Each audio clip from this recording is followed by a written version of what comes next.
I'm Kurt Benkert, and this is Pocket Presence, powered by Sleeper.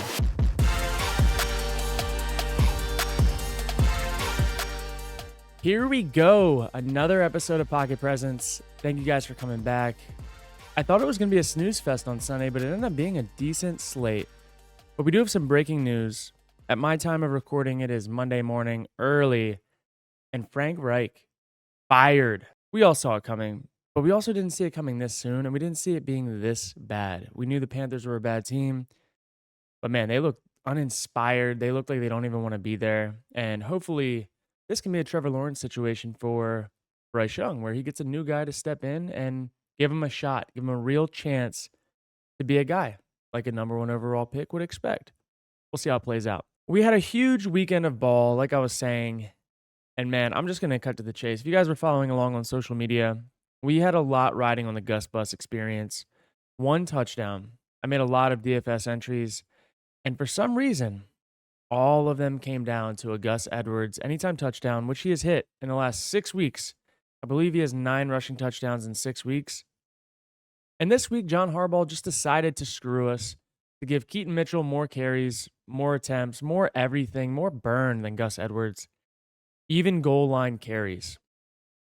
And the Gus Bus stalled out, popped a tire, and it cost me about $8,200 in potential earnings off of like a couple $80 plays. I've never been so upset in my life at playing DFS, but that's just how it goes. You win some, you lose some. I will say that most of my predictions yesterday were crazy, and I guess it would be most of them on Sunday at this point in time that you're listening. But it felt like such a good slate. I was locked in, and it all came down to the Gus Bus, and I should have known. I should have known it was too good to be true, but here we are. We're going to dive right in to a super fast recap of the Sunday action. We kind of know who teams are by now, but there's still a few teams that just kind of keep surprising us with their shenanigans. One of them being the Saints. Derek Carr, not surprising, though, in the red zone. We know he's bad in the red zone, and that showed up against the game against the Falcons. Desmond Ridder off the bench came in and played pretty well. Had some turnovers, but also made some big-time plays, used his legs when he needed, and was the better quarterback on Sunday than Derek Carr. If the Saints want to be better moving forward, they should take the suggestion of just putting Taysom Hill in the game at quarterback once they get inside the 20, 25-yard line. Probably a lot safer that way. I don't know. Just watch the tape. And you also have the Steelers and the Bengals. The Steelers, for the first time in, I think, 50-something games, had 400 yards, I believe, of offense. Kenny Pickett looked not so bad, and he looked comfortable. They gave him deep shots. They gave him back shoulders. They gave him everything that he needed to be successful against the Bengals on Sunday. And the Bengals showing that without Joe Burrow, they can't do it. Then you have the Panthers and the Titans. Titans did their thing against a bad team who ended up firing their coach. Not really a whole lot to talk about there. Derrick Henry was back, had a 2-touchdown performance, 18 carries, 76 yards. Didn't have his yards that he was supposed to hit, but hey, touchdowns are good. I have them in fantasy. The Titans win and lose a draft spot. Lovely. Bucks, Colts, Gardner Minshew, kind of slinging. Jonathan Taylor running. Even Zach Moss got in on the action. Bucks just still kind of bucking around, not really doing their thing. Baker Mayfield throws a costly interception, but keeps slinging throughout the game. Just kind of one of those Bucks games where they look like they kind of could be good, but they're really not. Then we had probably game of the year. Pats Giants. Holy man. Mac Jones doing what he does best. Zappy coming in and following Mac Jones in his shadow, doing the same thing. You have Tommy DeVito just showing that maybe you don't need to spend $50 million a year on a quarterback. Just get a guy off the street, living in his mom's house, and he can go win you 2 games back to back while your starting quarterback that you paid a lot of money for isn't playing and wasn't winning you games anyways. Shout out Tommy DeVito, budget QB, and the Gabagoo. Now we got a real game though. This one, the Texans and Jaguars. I was watching that, and this was one of those games for me that I felt truthfully that the refs changed the outcome of that game. There were some real phantom PI calls. If you follow Warren Sharp on Twitter, you know some of the statistics that he puts around ref crews and calls on teams. The Texans were, I believe, number 1, if not top 5 of teams that were called for DPI in the NFL. Then you have the Jaguars, who I think are number 1 as well in, maybe it's either number 1 or top 4 in DPI calls against them. And then you have the Hockey League crew, who is top 5 in DPI calls. And it all came together in a perfect storm on Sunday to try and slow down this CJ Stroud masterclass. We also, in my opinion, had a phantom illegal shift on a huge Tank Dell play that was called back. Just a lot of nonsense, a lot of zebras trying to take the spotlight, if you will, from this marvelous AFC South matchup. And I just didn't like it, man. I really don't like the refs anyways. I really don't like when it's one-sided, and I don't like when it changes the outcomes of games. And this felt like one of those games. And the Texans should make the playoffs. They're a good team. The Jaguars obviously are rolling right now, but I really think that the Texans were the better team on Sunday. Just didn't play out that way. And I'm going to also have to give my public apology for fading the Broncos time and time again. This is my statement right now. Russell Wilson's back. And to see what he did extending plays against the Browns defense was really fun. And I'm not going to lie, I was such a Broncos hater early in the year, mainly because I can't stand Sean Payton and his antics, but they're playing good football right now. Russ looks so much better, 15 pounds lighter and mobile and able to extend plays like old vintage Russ, hit people in the corner of the end zone, and it's really fun to watch. And they have a pretty good O-line, a good run game that leads to Russell Wilson's play action ability, more time in the pocket, more time to scramble. They have a decent recipe right now. But I do want to see this defense play against a good offense because they haven't really recently. Even like when they play the Chiefs are not a good offense right now. But I want to see the Broncos play somebody. I want to see them play against an offense that has weapons, that has guys that can stretch the field and put a little pressure on Russell Wilson to have to play from behind a little bit. I want to see that. I want to see what they can do because if they make the playoffs, if they find a way to squeak in, I think they're going to be in for it. But as of right now, they're trending in the right direction. Another game that I was honestly just so wrong on, the Rams and the Cardinals. I thought the Rams were going to be kind of cooked. Their O-line held up great. Stafford played pretty well, threw an ugly interception, but he also was slinging it. Really, this all came down to the Cardinals defense, in my opinion, playing super uninspired football.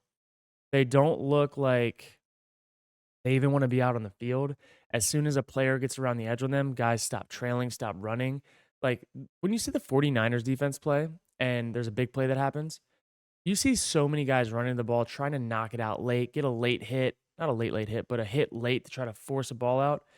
The Cardinals are just letting people run wild on them. And that defense is uninspired. It looks like the coaches lost the team a little bit, but I will give a shout out to Kyler Murray for playing through the end. Greg Dortch popping up. I had Greg Dortch on my bench like 4 or 5 weeks ago. I ended up dropping him, but I wish I would have kept him because Kyler likes him. And I remembered from last year that Kyler liked him. Should have waited for Kyler to get back, but I didn't. Shout out to Kyler and Greg Dortch. Both of them played pretty well. Chiefs Raiders almost gave us a little bit of a heartache for those that had parlays or anything like that. Chiefs started off, 14 or 0-14 against the Raiders, and they came back. Their offense looked alive, and it was really fun to watch the Chiefs get into a little bit of a hurry-up mode. Kind of looked like the older Chiefs, and Pacheco running wild. I saw this meme the other day of it was like an underground like bomb, like a TNT like line where it's like and it's all just blowing up. And somebody said when Pacheco gets a handoff, I mean, it just looks like the ground is in pain when he's running, and I love it. I got him on my fantasy team. It was a really good pickup for me in the draft, and almost traded him away, but I'm glad I didn't because I'm on a playoff run right now. Raiders defense, a little disappointed. They have some studs. Their team, like, you can see where if they get the right pieces, they're a couple pieces away from being like a really fun to watch team. I think Aiden O'Connell played pretty well, but I don't think that that style of quarterback is going to get it done or elevate you long term, especially when you're in a division with Pat Mahomes, Justin Herbert, and now Russell Wilson. Like I don't think that Aiden O'Connell's ceiling will ever get you where you need to go. You're going to need a guy that can extend plays, that can win with his feet, and also throw downfield, ball on the run. And I don't really see that out of Aiden O'Connell. But in the meantime, he's a good backup. Like they're going to be searching for another guy. Probably game of the week, maybe even game of the year. Eagles, Bills, man, what a wild game to watch. Shout out to both teams, man. Both teams played like championship type football. I would say the Eagles got a little bit of an early gift wrap from the refs in many situations, but they also did what they needed to win. The Bills had a chance to win the game and they did not. And if you keep that Eagles team hanging around for long enough, they got enough seasoned vets, enough guys that have been there, done that, that they're going to find a way to win. And honestly, even with the refs being involved, the Bills did what they kind of do best, and they found a way to lose a game that they had in the bag. So that puts the Bills on the outside looking in on the playoff race. We'll see if they can overcome that challenge, but they have the roster to do it. Their offensive game plan, their play caller, pretty solid now. But man, they just got to put it all together and they got to do it quickly because this AFC race to the finish is going to be a tight one. Ravens, Chargers, something else to look for going forward, man. The Ravens almost lost this game, and it all, in my opinion, came down to offensive play calling and Harbaugh being really weird. This was, I've watched a lot of Ravens games, and this might have been the worst head coached game of Harbaugh that I've seen in a long time. He had two blatant first downs that there was a bad spot by the refs that he didn't even try to challenge. And then they didn't get the fourth downs. One of them they got, one of them they didn't, I believe. But to put yourself in that situation, man, if you can't make the decision for yourself or see or whatever, you have got to have a guy that is always looking and able to call down because that's two times in a real good game against a good team. That would have cost them that game. They were so close to losing that game because of not challenging the spot. And again, the refs blew it. Very blatant first downs on both situations. But between that and the decision to keep on stretching the field like horizontally instead of just running for your 5 yards a pop that you were getting with Gus Edwards there in the third quarter, they got away from what they're really good at, in my opinion, for most of the game. Until the very end when Zay Flowers hit that long touchdown run to make it 20-10. I mean, they only had 13 points and they were rolling on offense, but they just kept stalling out because they were trying to get too cute. The 2023 Baltimore Ravens are not a cute team. They're a hit you in the mouth team. They're a downhill running team, and they just wanted to get away from that on Sunday Night Football for some reason. Also, I would be remiss if I did not say the Chargers defense for the first time this season under Staley, it looked pretty solid. They did a good job. They had a good game plan. Chargers offense was what struggled. They turned the ball over a lot. That's what you're going to get against the Ravens defense if you're not holding on to the football. They are going to force fumbles. They're going to hit you. They're going to punch at the ball, and you're going to lose it. And the Chargers can't get out of their own way. But that's the theme. Even though Staley fixed the defense for this 1 week, he's still in charge of the entire team, the cohesive unit. And I just don't know how much more this team can take before he's out of there. And obviously, this episode is recorded before Monday, so I don't know what happens in this Bears-Vikings game. But if I had to guess, the Vikings win kind of barely. Justin Fields runs for a lot of yards. And it's pretty much a weird snooze fest. Josh Dobbs probably has one or two Josh Dobbs plays. And yeah, probably not a whole lot to talk about. But what we do have to talk about is fantasy season heating up. Waiver wires. Trade deadlines for most leagues have just hit. It's over. And you are going to have to make your hay on the waivers. And right now, it's slim pickings. You do have some teams. Again, if you're in the playoff hunt still, if you're still alive for your season, you could be the beneficiary of teams that are just not searching for the waiver wires. Some of the guys that have tapped out won't even log on to their account anymore. Take advantage. Trades win you games. Waiver wires wins you leagues.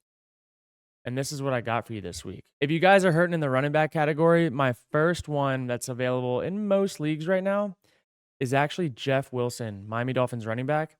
He had a really good, productive game as a number 2 running back without reaching the end zone in this Jets game.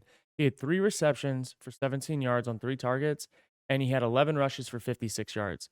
And one thing that I'll say is he actually looked like a little more explosive than Mostert. Mostert at this point in the year, legs are probably getting a little heavy. He's been a workhorse this year. He's going to get his touchdowns. Mostert's still going to get his. But if you're desperate for a running back and you're decimated and you got guys on bye, there are not many running backs to go around right now. So many on IR. If you need a guy that can get you 5+ points, Jeff Wilson's going to be that guy. Obviously, we all want the 10-point guys, but Jeff Wilson is at least worth a bench spot. And he's available in 81% of leagues, only 2% started. So take it for what it's worth. I think he's worth, a touch. And if Mostert misses some time, if he gets hurt or anything, Jeff Wilson's going to be that lead back. Could win you a playoff game. You never know. Another guy that's kind of in a similar situation that I think is worth adding to your roster in a bench spot, Dearness Johnson. If Travis Etienne goes down, same exact situation. D. Johnson had 7 rushes for 19 yards, which is not great, but he was also involved in the pass game. He had a 42-yard reception. He's pretty explosive when he gets the ball in his hands, and they featured him in a really big, critical game. I like to see what players are being leaned on in divisional matchups, and the fact that he got some burn in a big game against the Texans, I like it. Again, all that it takes is one rolled ankle, one little shoulder ding, and the starting back is out. And then your playoff implications, your whole season is riding on these guys that are obvious starts. Go get the handcuffs. Ernest Johnson is the handcuff right now. We're talking about guys that are going to get you probably 10, 12 points. If you need a guy on the bench that'll be a 5-point guy just in case you absolutely need him because you're decimated, there's that. Now we're going to move to tight ends. I don't see a lot of guys at receiver right now that I love, but tight ends, this guy pops out for me heavy. Gerald Everett. A lot of people have dropped him. He's had some injuries this year. He's missed some time, has been very sketchy on the productivity scale. But the Chargers are at the point in their season where they're playing from behind most games and they're throwing the ball. And Everett showed that he can be a big play guy. He had 4 receptions for 43 yards and a touchdown. 12 fantasy points for a guy that's just sitting there on waivers, who earlier in the year I thought he was a top 15, top 12 tight end. Go grab him, go stash him. Again, tight ends are decimated. Mark Andrews is out. Some of these other guys are dinged up. Gerald Everett will be claimed this week. Go get your claim in. And not to mention the games that they have coming up. You have New England, okay, but you have Denver, Vegas, Buffalo. They're going to be games that they're probably going to need to sling it a little bit in. Again, they like to sling it anyways. Go get your target guy. Go get your volume guy. Everett might win you a game. And last but not least, this is one of my big philosophies in fantasy. You can never be too attached to your kicker and defense. Unless you have the best kicker and the best defense in the league, everything's available. And right now, you're getting to the point where some of these kickers that have just been sitting on waivers, racking up points, are still available. Same with defenses. It's very matchup based. In the fantasy football, this stretch of the year and in playoffs, the difference in like 3 to 4 points per player changes everything. And right now, in some of my leagues, there's Jason Sanders, who is kicker number 24 right now, and he's available. In the last 2 weeks, he's had 10 fantasy points, and he's had 12 fantasy points against the Vegas Raiders and the New York Jets. And now he plays against Washington. The Dolphins are going to Washington. They should have a good game. And this is a guy that, like, look, if you don't have a Justin Tucker or an Elliott, go swap out your kicker for him because the Dolphins are going to be putting up points. Commanders suck. Ron Rivera's not really a good coach. He's just an 8-8 coach forever in the history of time. Go get you a kicker that for this week you know is going to put up points. Another guy that I do like too in the kicking department, Chris Boswell. Steelers offense looked like the best that they have in 4 or 5 years, yards wise. Let's hold on now. But they're moving the ball, meaning they're getting in the red zone. Chris Boswell's getting more burn, more of an opportunity. He had 11 kick points last week, and he's a guy that's going to make his kicks. He's a really good kicker. If you get him on the fringe range, all you need is a little bit of yards each drive, and he's going to get an opportunity to make some kicks. They play against Arizona this week and New England the week after. He's a guy that, like, look, you could go grab him, drop your kicker if your kicker's got some shitty matchups, and roll with him for the next few weeks. I like it. Could win you some games. I keep saying, all of these little things, when games are coming down to 4 or 5 points a pop, when you're having playoff implications on the amount of points scored, don't just stick to a kicker just because of his name. Go with a good kicker with good matchups. And lastly, we got defenses. Same thing. Don't be too attached.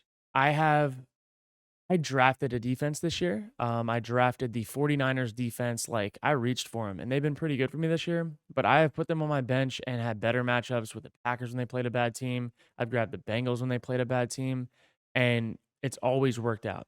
So I'm going to stick with it, and I'm going to say, if you have a defense you love, but they have a bad matchup, go grab a defense off waivers that's probably available and run with it.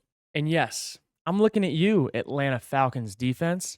Had 15 points against the Saints, had a pick six, had a sack, 2 forced fumbles, bunch of goodies. Guess who they're playing this week? The New York Jets.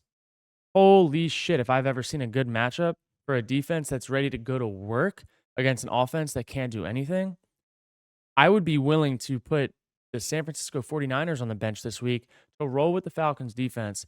The way they play offense is ball control. The way they play defense, big hits, big plays. I like this matchup, and I don't even think that the Jets are going to have an opportunity to have like 60 plays run this game. The clock's going to be rolling. It's going to be a heavy ground game. Probably get a few sacks in critical situations, maybe a turnover or two. Tim Boyle, nice guy. Love you, dude. But he turns the ball over a lot. He's always turned the ball over in college, in the NFL. I don't even know what that stat is, but I saw it this weekend. It's pretty wild. I like the Falcons to roll against the Jets this weekend. It's worth it. Season's on the line. Go grab the Falcons defense. I like these Nuggets, man. I really do. I think that they're going to help you win games. There are guys that I'm trying to claim and teams that I'm trying to claim on defense in my leagues to throw on my bench because you can never have enough depth at this time of the year. You don't know what happens. You don't know what playoff implications happen where maybe a team has a card locked up, has a spot locked up, and they're going to be benching players in the last week. Everything matters, and I'm not going to miss an opportunity to build with more depth. So go hit the waivers. It'll help you win games. But that's what I got for you guys this week. Trying to set the stage, help you out a little bit. I'm going to be watching intently for the injury report, everything in between. And come time for Thursday, we are going to be locked and loaded for another wild slate of picks, entries, fantasy, and everything in between. If you guys are enjoying the content, which I really hope you are. I've seen a lot of really awesome responses, reviews, and everything in between. I'd love for you guys to follow Pocket Presence across all socials and leave a 5-star review wherever you get your podcasts. Once again, I am your host, Kurt Benkert. This is Pocket Presence. See you next time.